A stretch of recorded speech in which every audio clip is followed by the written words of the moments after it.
Then we'll move on to conduct of business. Item 7A, authorize modifications to the Florida Avenue Park Master Plan. Marty? Since I live within 1,000 feet of this park, I am required to recuse myself, so I'll be departing.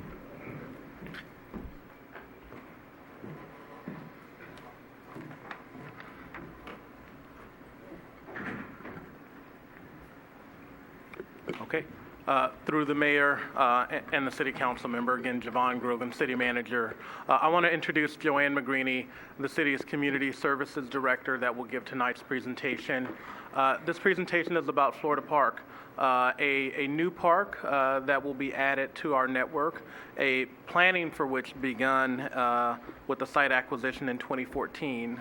And so it's been 5 years in the making right now.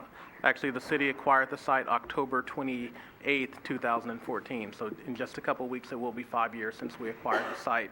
And it is currently sitting barren with only 2 heritage trees on site. And Joanne, through her presentation, will talk a lot about the process that the city undertook, really beginning in late 2018 up until now, with regard to the 2 heritage trees. But there has been a long time getting here. One of the things I'll say is that we're all excited to be at the point we're here today, and we had a community meeting out there, and some of the kids were in strollers, and so a number of people universally said, I want to see a park here by the time these kids are walking around. And so we're all excited to have made progress. And so with that, I'll turn it over to Joanne for the presentation. Good evening, Honorable Mayor and members of the City Council. My name is Joanne McGreeny, Community Services Director, and I will be presenting this item tonight regarding modifications to the Florida Avenue Park Master Plan. The presentation objectives tonight are to provide an update with results of the Heritage Tree appeal process from November 2018, highlight key settlement terms reached by the city and the appellants, and discuss modifications to the Florida Avenue Park Master Plan. It's a tongue tire, so I'm sorry if I get tripped up on it. Here is the agenda for tonight's presentation. We'll briefly review the background leading up to the appeal, as well as review the current park design. We will update you on the Heritage Tree appeal and efforts between the city and the appellants to come to a resolution to avoid litigation. We will review key settlement terms of the agreement with the city and the appellants. And finally, the recommended modifications to finalize design drawings for the park master plan. Just to briefly review, the project site is located in the Hart neighborhood and runs along the streets of Martin Place, Taylor, San Anselmo Avenue North, and Florida Avenue. The City Council approved the purchase of 324 Florida Avenue in late 2014 for future use as a neighborhood park. On May 24th, 2016, the City Council authorized a contract for remediation of the site. This included the demolition of the buildings on the site, as well as removal and disposal of contaminated soil and asbestos associated with the property, grading of the site, and temporary fencing. The site is approximately 1/2 acre in total land area. This depicts the master plan for the park that was approved by the City Council on October 20th, 2016. The master plan included elements that were envisioned by the residents, including pedestrian paths, an adult exercise area, children's play equipment, a great lawn, as well as many new trees. Some additional background about what has happened since the park master plan approval. Staff attempted to resolve the challenges that existed with the current design of the park. In reviewing the plan, the 2 heritage trees seen here, the pine on the left and the cedar on the right, came into consideration for removal. In mid-2018, amongst staffing changes at the city, 2 independent arborists were contacted to investigate several topics regarding the heritage trees in the current park design. This graphic helps to better depict the location of the 2 heritage trees that are part of the current park design and their location to the play equipment and pedestrian paths. The green highlighted circle on the left is the cedar, and the one on the top of the page is the pine. I was able to label those late into the game, sorry. There were several concerns that staff had in regard to keeping the heritage trees in the current park design. Staff were concerned about safety risks with the pine and its close proximity to the children's play equipment. The tree produces 2 to 3 pound seed pods, also referred to as cones, which could fall from 50 to 80 feet, potentially causing serious harm or death. This tree species is also prone to mealybug insects that excrete a large volume of honeydew. The honeydew is a very sticky residue that could cause damage to landscape structures and play equipment. In addition, the tree drops pine needles that would require enhanced landscape maintenance. And finally, during construction of the new park, there is likely to be impact to the tree root structures, ultimately affecting the overall health of these mature trees. The arborists concluded that construction and use of the park would impact the trees, which would result in diminished health over the next several years. Both arborists determined that although the form of the cedar tree was poor and permanently disfigured, it did not present a hazard.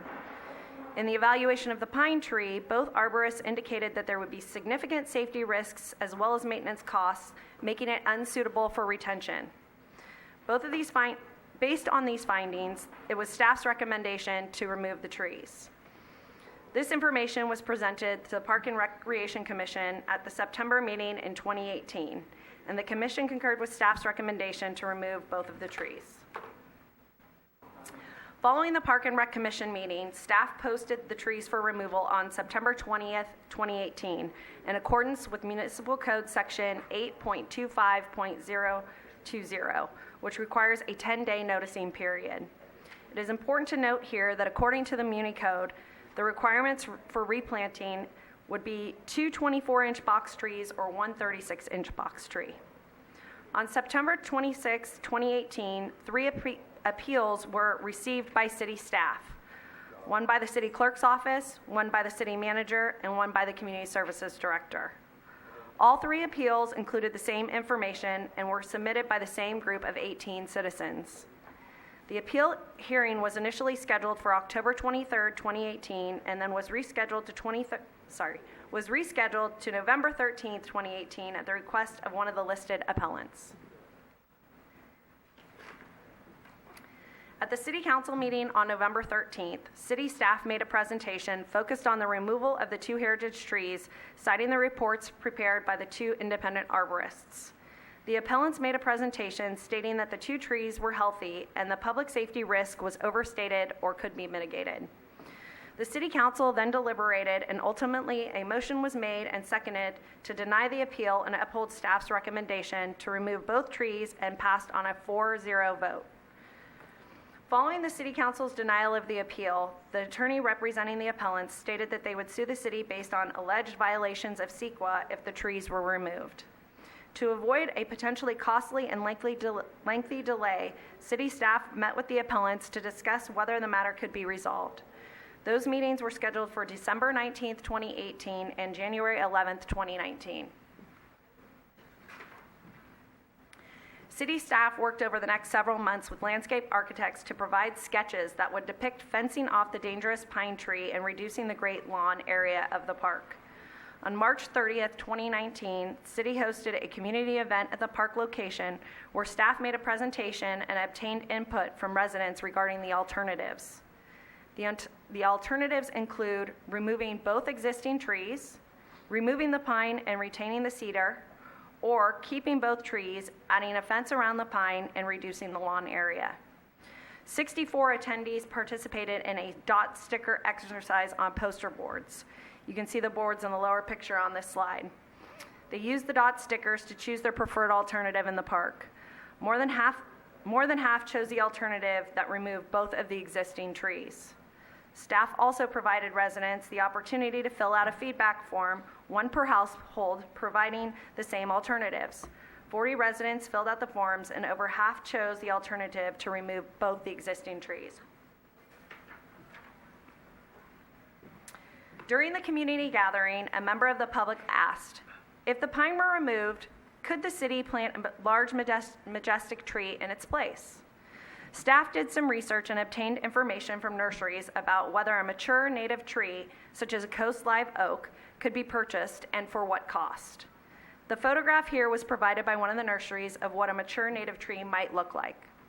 On May the 2nd, 2019, staff met again with the appellants to explore this idea, which was favorably received. During the next several months of discussions, the city and appellants reached a settlement. On September the 10th, 2019, the City Council met in closed session to discuss a settlement and approved the following key terms on September 18th, 2019. The city will remove the pine and retain the cedar. The city will replace the pine tree by planting a mature coast live oak to be approximately 20 to 25 feet high and about 18 feet in breadth at the cost of approximately $20,000. The city will consider a revised plan that includes the oak in the place of the pine or in another suitable location within the park after consultation with the appellants. The city also agreed to pay the appellants attorney fees in the amount of $15,000. The appellants have withdrawn the appeal and released the city from all related claims. This sketch of the park highlights in red circles the two heritage trees. The red circle at the bottom of the sketch designates the cedar's location where it is to remain. The red circle to the left of the sketch is the current location of the pine. The location of the coast live oak will be contingent upon future design approval. As a result of the appeal and to prepare for potential litigation, the city commissioned several entities to analyze the park site. In addition to the two arborist reports that were provided prior to the appeal being filed, a historic resources impact analysis was done by Page and Turnbull. Their report determined that the proposed project was found to not have any impacts on the historic resources, and the finding applies whether the park includes or does not include the heritage trees. A biological study was also performed by WRA to address site conditions. Their report documented the habitat conditions and the very limited potential for special status species to be present at the site. Here is a summary of the costs expended by the city to mitigate potential city liability and resolve the threat of litigation, estimated to nearly $76,000. Due to the delay in construction of the park, there will likely be added expenses associated with cost escalation. City staff are exploring additional funding sources to support the increased costs. The proposed action is that the City Council authorize modifications to Florida Avenue Park Master Plan and approve it by motion. The revised design retains all previously approved features. It removes the pine and replaces it with a mature coast live oak. The modifications to the park master plan is in compliance with CEQA, the California Environmental Quality Act.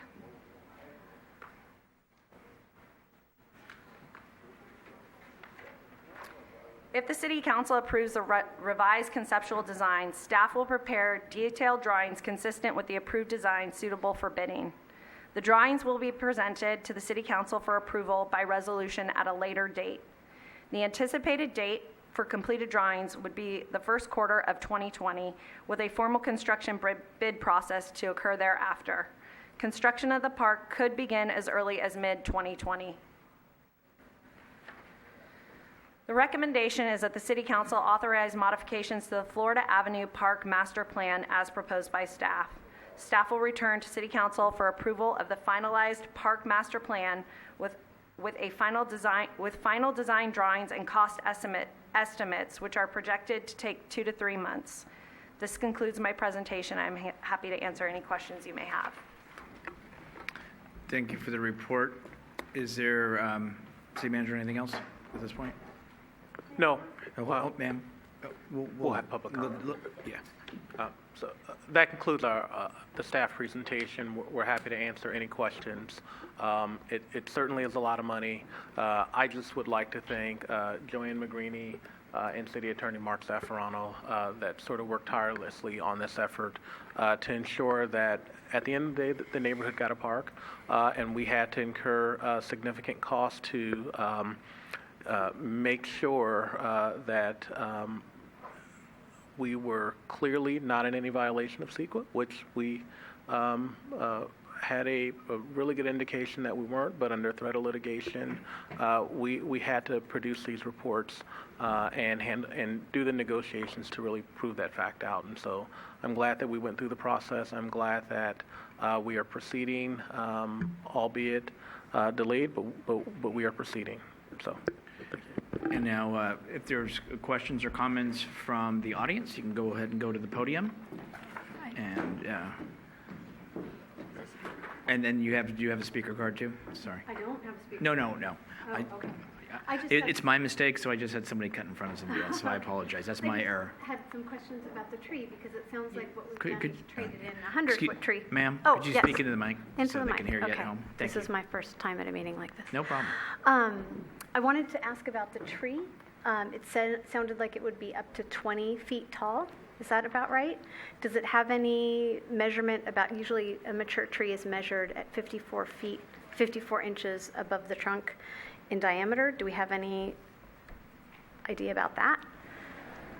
Because it's hard to say if No, you can just go ahead and ask all your questions, and then we'll go Oh, ahead okay, so and there's once that. you're concluded. Yeah, and it sounded like it was about 20% of the height of the current tree. And I just wanted to verify if that was correct as well, because it just seems kind of like I know I want children to have a park, I would like my nephew to have a park, but there's also people who are elderly in the community on whom this doesn't sit well because they don't get to sit and see the tree and enjoy something that provides a lot of joy to them that way. That's all. Thank you. Thank you very much. And then we had a speaker.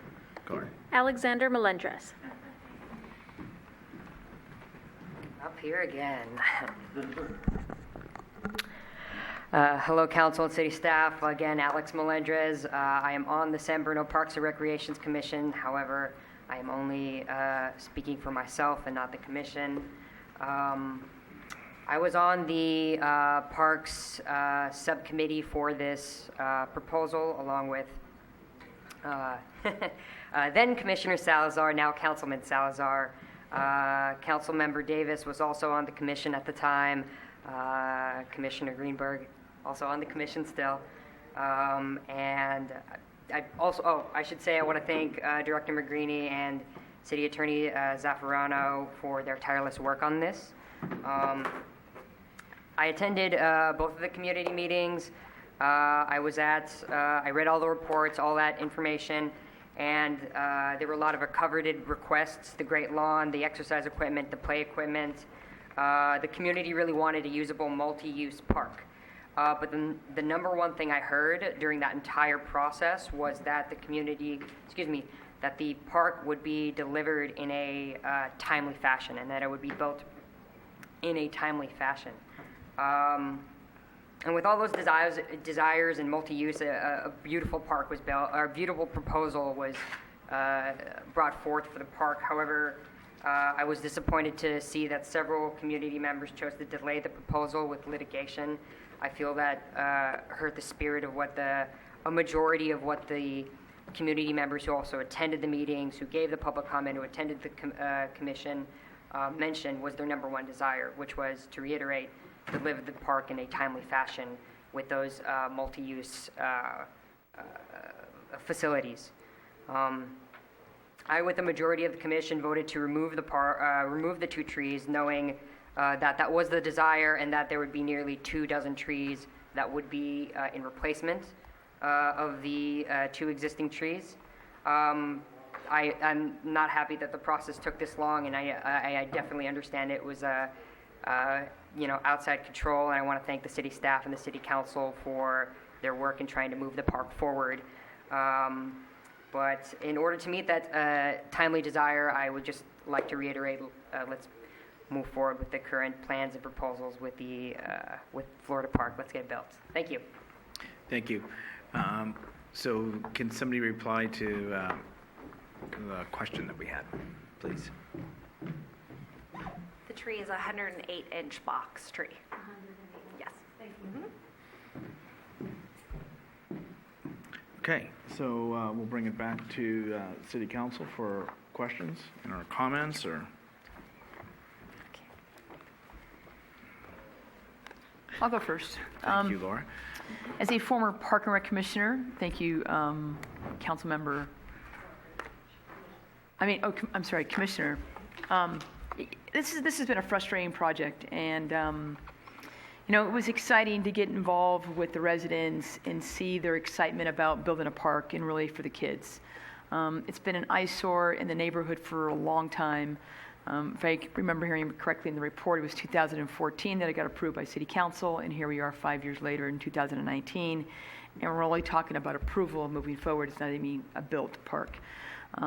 This is one of those things as a council person you really don't enjoy doing, because we sit here and we make the best decisions for the community.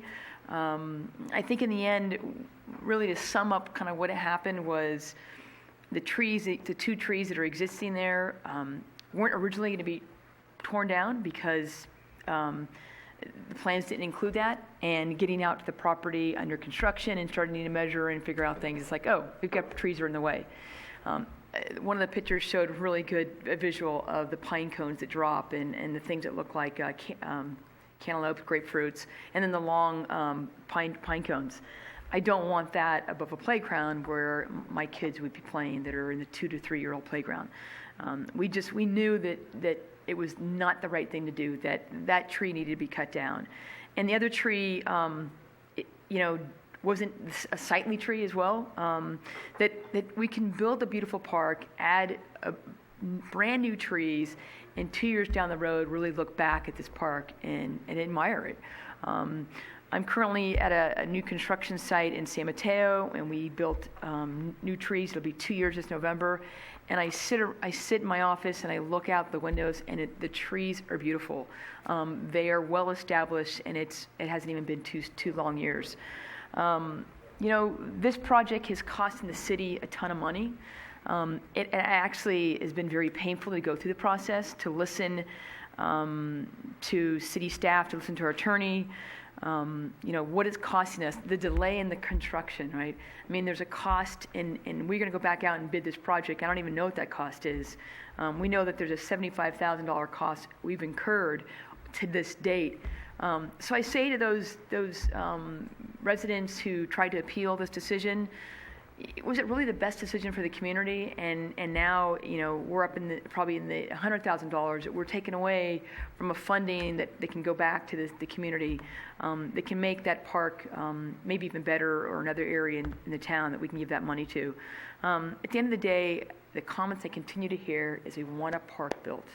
When are we going to get this park built? And I'm sorry, and I wish that it didn't go down this process, and I wish we didn't have to spend this money. This has never been a choice or decision that we had any control over, but I think that the city staff did the best they can do to come up with something that both parties would agree to, and in the end get our park. So thank you to everybody involved in the process. I know it's not just one person, so to Joanne and to our city attorney and to our city manager, thank you so much. To the chair. I think Laura stated it very well. I share a lot of her frustration with how this played out. We were both on the Park and Rec Commission when both this project and the Glenview Park came through. They both came through at the same time. We approved them both there at the same time, and as Laura and I were elected to the council, we were able to be at the groundbreaking for that other park, and yet this park sat just idling, waiting for some sort of resolution. And to me, it really doesn't feel like there were really any winners in this whole situation. People have been asking about where the park is, and we haven't had an answer for them until now. And really, I mean, we had an opportunity to design and build a park that was going to be an asset to that neighborhood. And while some trees would have been removed, other trees were definitely going to replace it. More trees were going to be there, brand new trees that were planned.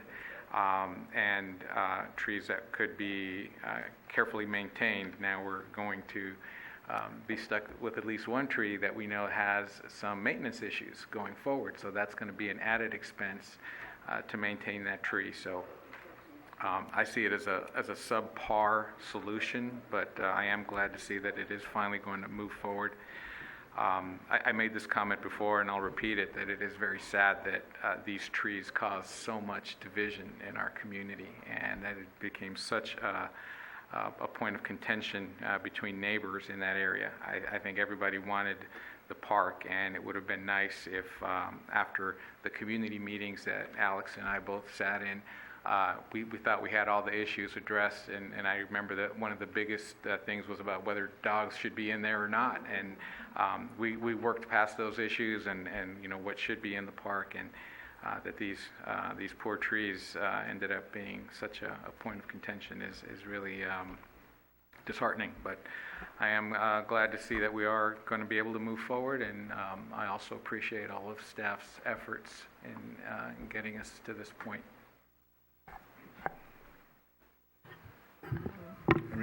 Yes, hold on a sec. Thank you. So both Laura and Michael expressed it very well. It's been an extremely frustrating time. I was the council person before. Were you on in the?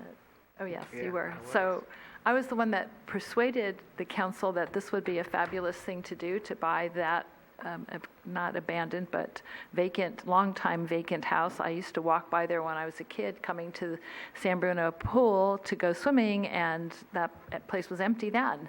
And it's been empty, had been empty for a long, long time, and I always thought this would make a great place for a park for the kids around there that I knew when I was growing up. So it's been a long time. You think it was frustrating.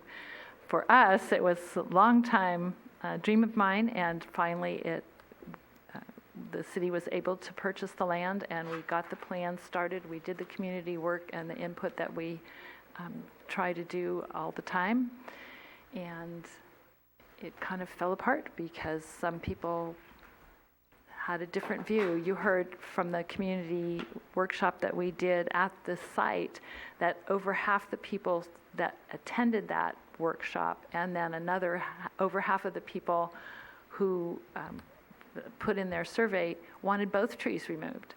So here's a case of over 60 people wanting something to happen. We're stopped with a lawsuit that's costing the city over $75,000 on the surface, and it's going to cost us probably another, I can't even imagine, another $100,000 because of the construction delay. So it's frustrating. I do thank staff for hanging in there. I know it can be tedious and time-consuming, and it takes you away from your other things that we all expect you to do, but you did a fabulous job, so we're at least here and we can proceed. I hope we can proceed as fast as possible. Originally, before the city council, just after, I should say, the city council approved purchasing the land, we then Mayor Ruane and I were walking down the sidewalk, and a family man came down with his kid in the stroller, and he was so excited that his child would be able to play there, and now that kid's almost 6 years old. So let's hope we can get it there and done before he turns 10. So thank you, and with that, did you want to make a statement? Yeah, I'm going to chime in, and I think we're all kind of sharing the same frustration that it took much longer than it should have. When I sat on this council and we voted to purchase that lot, we'll be very candid because it's obviously public record, I was one who voted no. And it was for the concern of using all the park and lieu fees that we had. It was the concern of the ongoing maintenance and having the staffing and all of those little nuances that occur. I was asked by Mayor Wayne then to be on the subcommittee with the vice mayor, and I said, geez, Jim, why would you ask me when in essence I was one who didn't even support the park? And he says, well, you used to do that Parks and Rec thing, and so maybe you might know some things and can help with the community when we had the meetings. And so my commitment was we'll make that the best subcommittee and the best park possible then. That's our task. That's what the majority of the council decided. It was a 3-2 vote back then. And so that's what we've done. It is unfortunate that the delay that has occurred, and in essence, we probably are back to somewhere where we were that could have already been there long ago. I would say it is already over $100,000 if we talk about staff time, definitely, because that's not articulated here. And when we're going to talk about the escalation of construction costs, that's even going to be even higher. So I think one thing said is it's sad that this park is going to be and was supposed to be a point of celebration and a neighborhood having something in its backyard that they've wanted for a long time, and to have that home that had sat there. And back in my days as a kid, I thought it was haunted. So, that was kind of the neat thing to go see. But at this point, we are here, and staff has worked hard, and the councils had to go through this to protect the city, but as well as to move the project forward. We've made a commitment to this community, and we've made a commitment to that neighborhood to have a new park. And that's something the city has not done in a long time. So with that, we will keep our word to those neighbors and to the community of the commitment that we made to them back in 2014. And I think it's time for us to move this forward and start digging. So with that, is there, I take it a motion and a second would be acceptable on this? Motion to approve. Second. Staff recommendation. There's been a motion and second to authorize the modifications to the Florida Avenue Park Master Plan. All those in favor say aye. Aye. Any opposed? We have a 4-0 approval to move forward. And Mr. Medina, if you would come and join us. Then we have to leave.